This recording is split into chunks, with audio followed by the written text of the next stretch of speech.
Urgente, o INSS aprova reajuste para aposentados e pensionistas neste mês de setembro.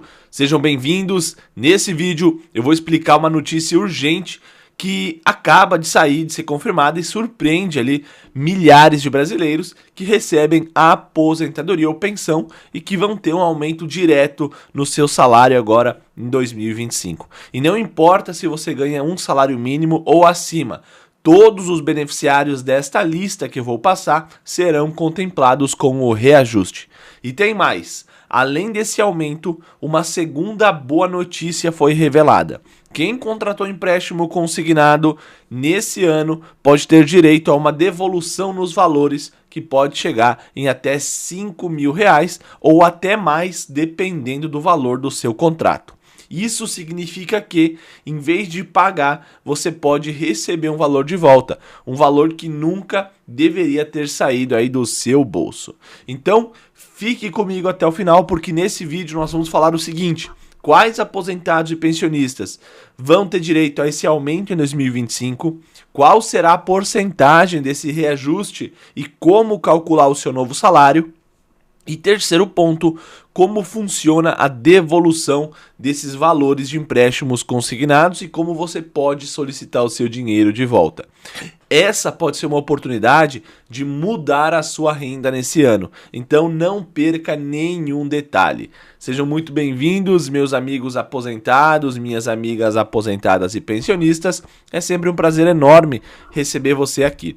Este é um dos maiores canais de aposentados e pensionistas do Brasil, feito para te manter sempre informado sobre os seus direitos, pagamentos e benefícios. Se você chegou agora, aproveita para já se inscrever no canal, ativar o sininho das notificações e acompanhar todos os dias as últimas novidades do INSS. Aqui você tem informação de confiança e um passo a passo claro para entender como garantir tudo aquilo que é seu por direito. Então vamos lá para as informações desse vídeo, lembrando que os inscritos do canal participam todos os dias de sorteios de R$250. Então já aproveita para deixar o seu comentário aqui embaixo e participar do sorteio, tá bom?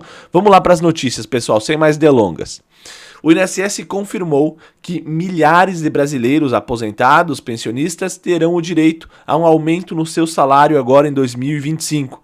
Esse reajuste ele está ligado a uma revisão que já beneficiou muitas pessoas, mas que deixou de fora mais de 100 mil aposentados. Ou seja, essa revisão que eu vou compartilhar com vocês, ela já foi feita antes, muita gente recebeu aí o seu aumento, os seus valores atrasados, porém, descobriu agora que tem mais 100 mil pessoas para receber. Não é pouca coisa, pessoal. São 100 mil aposentados, 100 mil pensionistas que podem aí, que vão, na verdade, receber esses valores, tá? Eu vou explicar para você quem tem direito a essa revisão.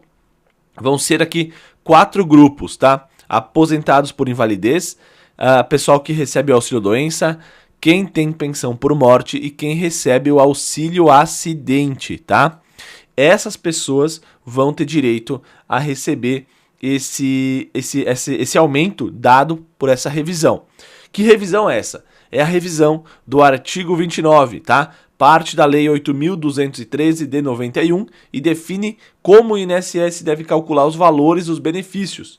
Só que essa lei estipula uma maneira, mas acontece que o INSS, entre os anos de 2002 e 2009, ele errou nesses cálculos, fez os cálculos errados. Então, muitas pessoas vão receber aí esse reajuste. Muitas pessoas já receberam, mas muitas pessoas ainda vão receber. Mais de 100 mil pessoas, segundo dados do próprio INSS. Qual será o impacto que esse aumento aí, esse reajuste vai causar?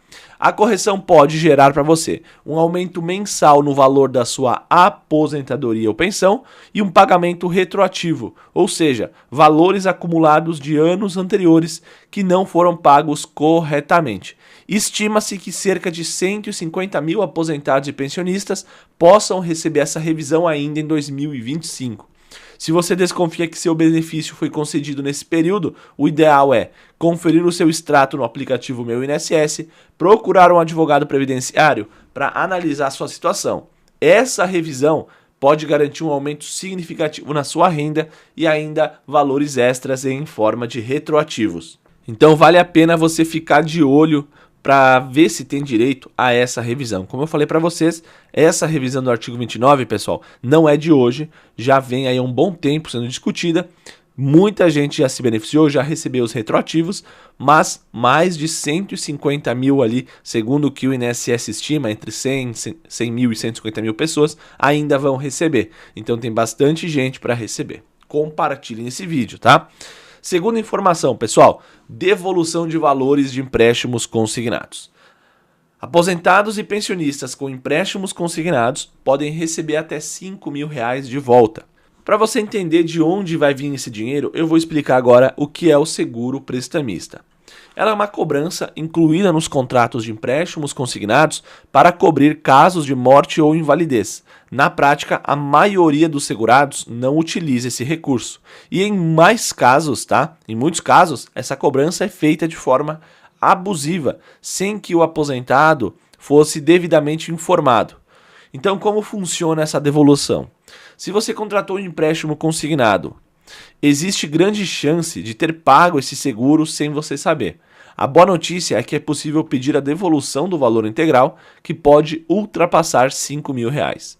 A nossa equipe já acompanhou casos reais de aposentados que receberam valores como R$4.000, R$4.900, R$2.000, R$800 em alguns casos, com um contrato com valor mais baixo. Tudo depende do valor do empréstimo que você contratou e das cobranças que foram embutidos no contrato.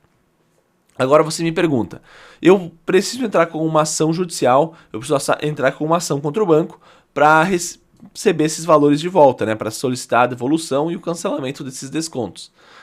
E eu tenho que pagar para fazer isso? A resposta é não.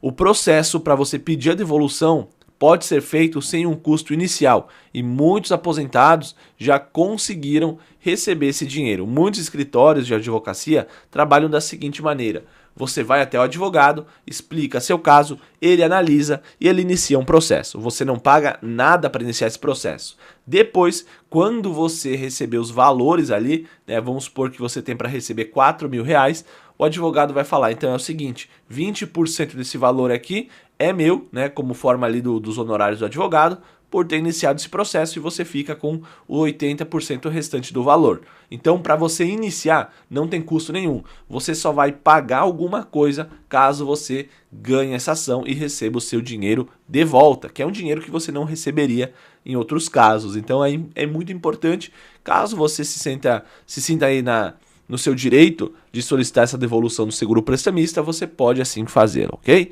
Então é isso, pessoal. Conclusão aqui desse vídeo. Essas são informações importantes que podem fazer a diferença na sua vida financeira em 2025. Por isso eu vou pedir para você compartilhar esse vídeo com outros aposentados e pensionistas, porque muita gente ainda não sabe que tem esse direito. Deixe aqui nos comentários qual benefício você recebe, aposentadoria por invalidez, pensão por morte, auxílio-doença, para que a gente possa trocar experiências e trazer ainda mais informações para você. Então deixe o seu comentário, que é muito importante.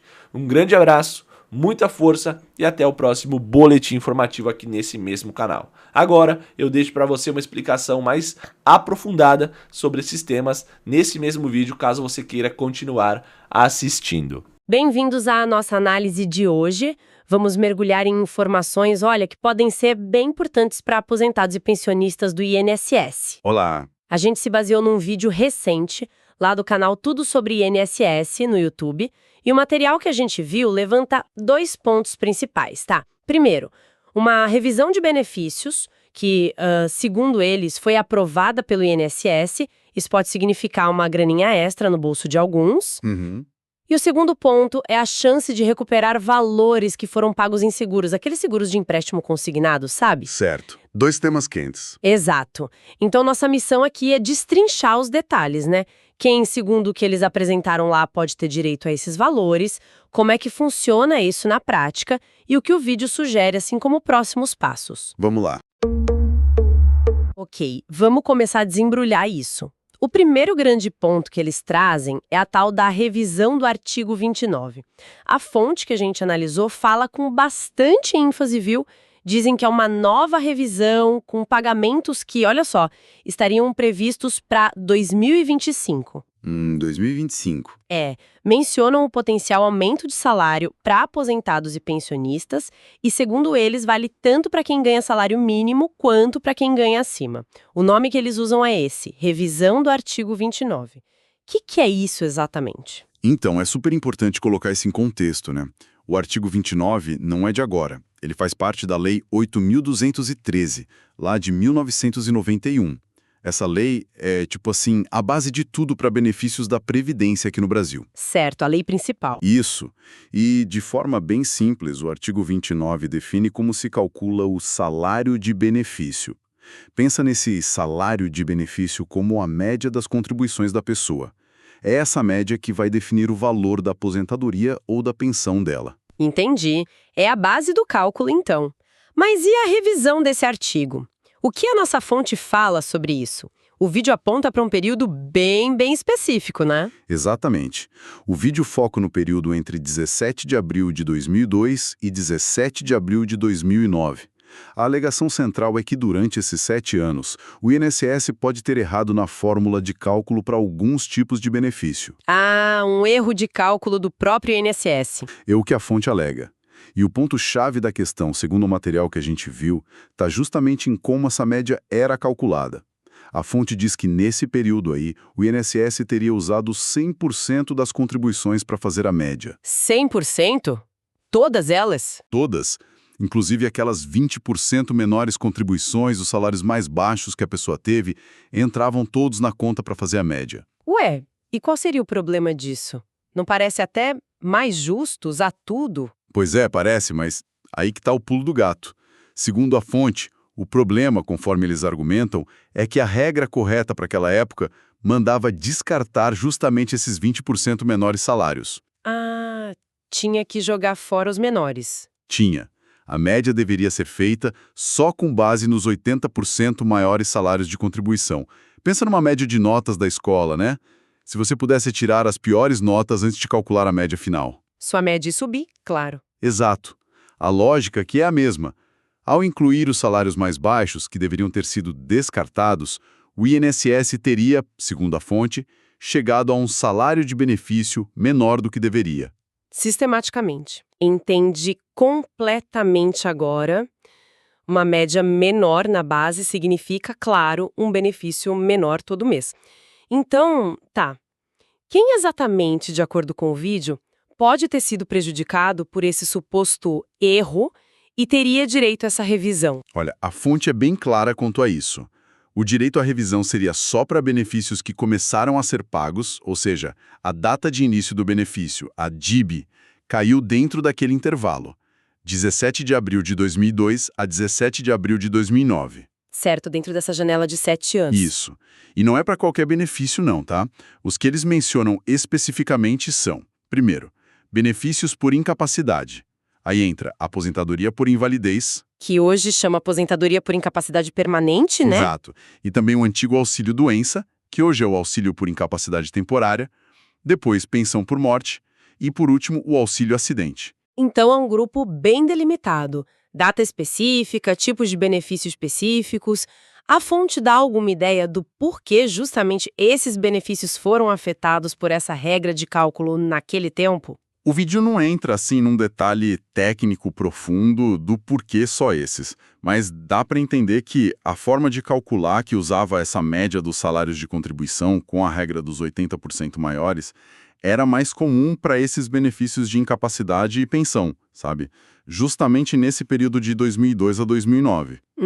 Outros benefícios, tipo a aposentadoria por tempo de contribuição ou por idade, talvez tivessem outras regras de cálculo naquele momento que não foram afetadas por essa questão específica de descartar ou não os menores salários. Entendi. Fica claro que a coisa é bem restrita mesmo. E qual seria o impacto financeiro para quem se encaixa nisso tudo, segundo o que eles apresentaram lá no vídeo? Olha, o impacto que a fonte sugere é duplo e pode ser bem significativo, viu? Primeiro, teria um reajuste no valor mensal do benefício daqui para frente. Corrigiriam a base de cálculo, né? Certo, o valor mensal aumentaria. Isso. E segundo, que talvez seja o que chama mais atenção, o pagamento de valores retroativos. Os atrasados. Atrasados. Como assim?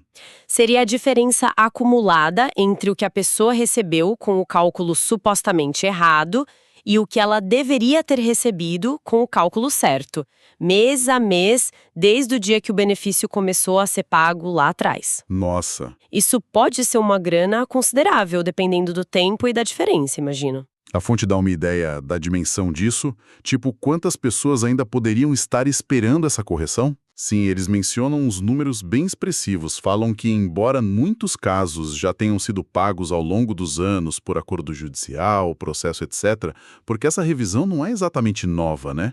Já deu muita discussão. Sim, já ouvi falar disso antes. Pois é. Mas a fonte alega que ainda teria mais de 100 mil pessoas com direito pendente, especificamente dessa revisão, e que os pagamentos para esse pessoal estariam previstos para 2025. 100 mil pessoas para 2025, uau! E dizem que o universo total de gente que ainda poderia ter direito, juntando várias situações, chegaria perto de 150 mil pessoas. É o que a fonte estima. Aqui é onde fica realmente interessante. E super importante para ninguém criar falsa expectativa, né? A fonte também faz um bom trabalho em dizer quem não tem direito a essa revisão do artigo 29. Quem está fora dessa. Exatamente. Deixar claro quem não se aplica é fundamental. Segundo o material que a gente viu, não teria direito. Primeiro, quem já teve essa revisão específica. Essa do erro de cálculo entre 2002 e 2009, paga. Seja pelo INSS direto ou por processo na justiça. Se já recebeu, por isso já era. Isso. Segundo, quem teve o benefício concedido fora daquele período exato. 17/4/2002 a 17/4/2009. Se começou antes ou depois, não entra. Ok. E terceiro, muito importante, quem teve o benefício já calculado pelas regras da reforma da Previdência de 2019, a Emenda Constitucional 103. A reforma mudou tudo, né? Mudou muita coisa no cálculo. E para muitos benefícios depois da reforma, a regra passou a ser justamente usar 100% das contribuições. Então a lógica dessa revisão antiga, de descartar os 20% menores, simplesmente não se aplica mais para esses casos novos. Entendi. Ou seja, é uma janela de tempo bem específica para benefícios específicos e que não foi afetada pela reforma de 2019 para trás. Com essa complicação toda, data exata, tipo de benefício, o que a fonte sugere que a pessoa faça para checar se tem direito ou não? A recomendação principal que fica clara no material é: a pessoa tem que ir atrás, verificar individualmente. A primeira dica é acessar o portal ou o aplicativo Meu INSS. O site ou app do governo. Isso. Lá dá para consultar o extrato de pagamento detalhado, a carta de concessão do benefício. Ali tem que constar a data exata de início do benefício, a DIB. Comparar essa DIB com o período crítico abril de 2002 a abril de 2009 é o primeiro filtro. E se a pessoa viu lá que a data bate e o tipo de benefício também, o que faz? Então, mesmo batendo, pode não ser tão simples. Confirmar se o erro de cálculo realmente aconteceu naquele caso específico, ver se já não foi pago antes. Isso pode exigir uma análise mais técnica. Imagino. Por isso, a própria fonte que a gente analisou chega a mencionar que talvez seja bom ou até recomendado buscar uma orientação especializada. Falam em consultar um advogado que entenda de direito previdenciário. Um especialista para olhar o caso. Alguém que possa analisar a carta de concessão, a memória de cálculo, se tiver, e confirmar. Olha, aplica para você sim e ainda não foi pago. Essa sugestão de buscar ajuda profissional mostra que não é uma coisa tão simples de resolver sozinho sempre. Faz todo sentido, né? Afinal, são regras de cálculo de mais de 10 anos atrás. Complicado.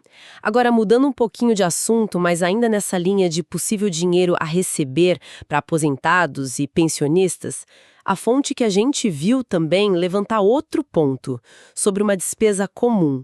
Os custos de empréstimo consignado. Falam especificamente do tal seguro prestamista. Exato. O seguro prestamista é um produto financeiro bem comum, né? Muitas vezes ele vem junto com o empréstimo, financiamento, inclusive no consignado do INSS. A ideia básica dele é proteger o banco. Se acontecer alguma coisa com quem pegou o empréstimo, tipo morte ou invalidez, O seguro quita a dívida ou parte dela. Certo, é uma garantia para o banco.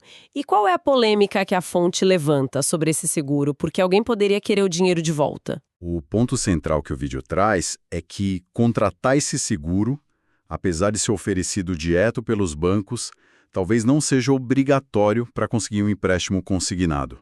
Ah, não é obrigatório? A alegação é essa, que em muitas situações o seguro é colocado ali na operação quase como se fosse, sabe, ou sem a pessoa entender direito que é um produto a mais, opcional. Entendi. Seria tipo uma venda casada, aquilo de te obrigarem a levar um produto para poder comprar outro. Exatamente essa linha.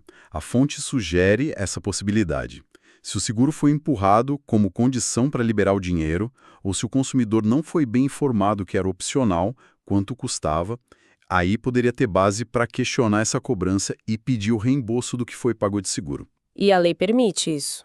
Questionar? Sim, o Código de Defesa do Consumidor proíbe venda casada. É uma prática considerada abusiva. E a fonte dá uma ideia de valores. Quanto que a pessoa poderia reaver com isso? Mencionam exemplos. Mencionam sim, para dar uma ideia do potencial da coisa. Falam que os valores pagos de seguro prestamista podem ser altos, dependendo do empréstimo. Citam exemplos hipotéticos, tipo devoluções de R$4.000, R$5.000 ou até mais. Nossa! R$5.000? Ou até mais, dependendo do caso. Claro, né, o valor exato vai depender de um monte de coisa. Valor do empréstimo original, prazo, juros e, principalmente, quanto custou aquele seguro específico que colocaram no contrato da pessoa. Isso com certeza vai chamar a atenção de muita gente que tem ou já teve empréstimo consignado. E como a pessoa pode fazer para verificar se pagou esse seguro e se ele era opcional ou não? O primeiro passo é pegar o contrato do empréstimo consignado e ler com muita atenção. O contrato tem que detalhar todos os custos, incluindo qualquer seguro. Tem que procurar lá por seguro prestamista, seguro de proteção financeira, algo assim. Procurar o nome do seguro no contrato. Isso. E o contrato também deveria, idealmente, deixar bem claro se contratar o seguro era obrigatório ou se era uma escolha do cliente. Se não tiver claro, ou se a pessoa desconfiar que foi empurrado, aí sim tem motivo para questionar. E o que é bem curioso aqui, a gente precisa contar exatamente como está na fonte, é uma afirmação que eles fazem no vídeo original. Eles falam que a equipe do canal Tudo Sobre INSS poderia ajudar quem está interessado nesse processo de pedir o reembolso do seguro. E mais, a fonte afirma que essa ajuda seria de graça. Como é que a gente interpreta essa oferta? Olha, aqui é crucial ter muita cautela e transparência. A gente está aqui para analisar o conteúdo da fonte, certo? E essa oferta de ajuda gratuita faz parte do conteúdo que eles apresentaram. Certo. No entanto, é fundamental que quem viu o vídeo original e está pensando em aceitar essa ajuda entenda bem as condições. Conseguir o reembolso do seguro prestamista não é só pedir. Depende, antes de mais nada, do que está escrito no contrato que a pessoa assinou lá atrás. Depende do contrato. Depende do contrato, das regras do banco ou da financeira na época e de como a lei sobre venda casada se aplica àquele caso específico.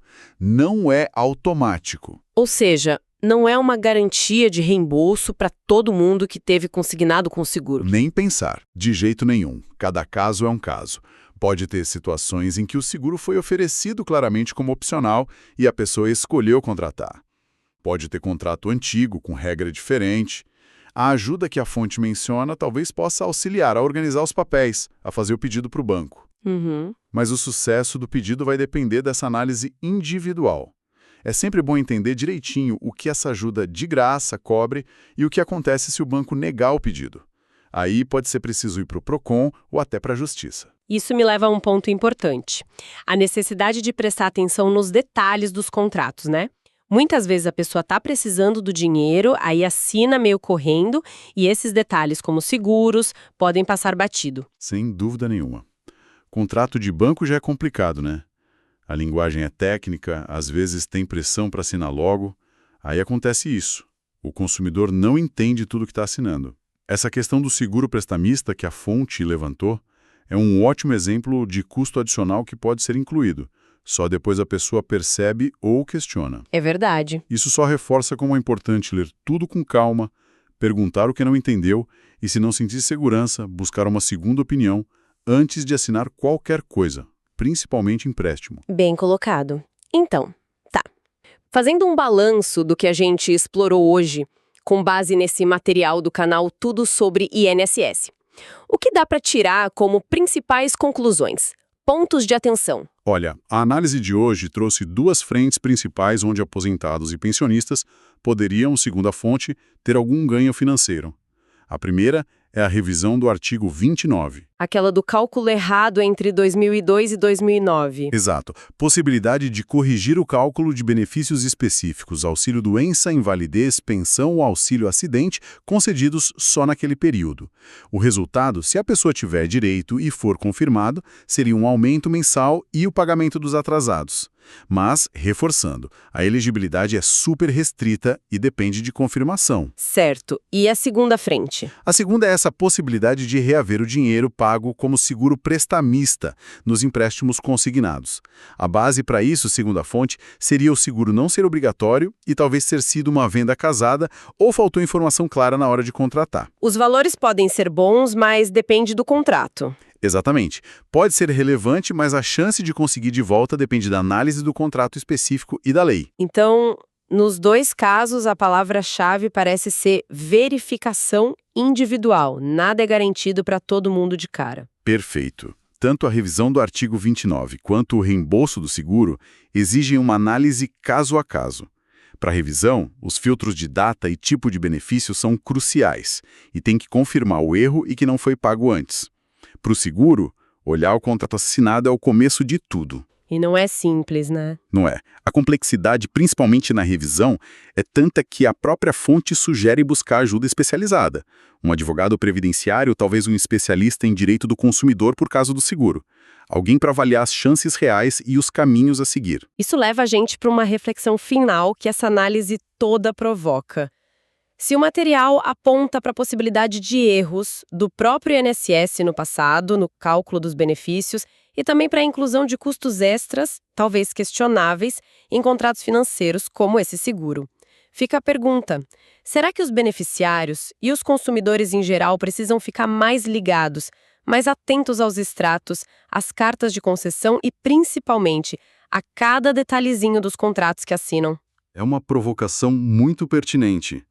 Talvez essa postura mais ativa, sabe? De verificar, de questionar o que não está claro.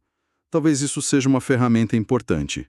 Não só para achar direitos escondidos, como esses que a gente discutiu, mas também para evitar problemas lá na frente. Para garantir que as relações com o INSS, com os bancos, sejam mais transparentes e justas para todo mundo. Uma ótima reflexão para a gente terminar. Com isso, então, a gente conclui essa exploração detalhada das informações que a fonte de hoje trouxe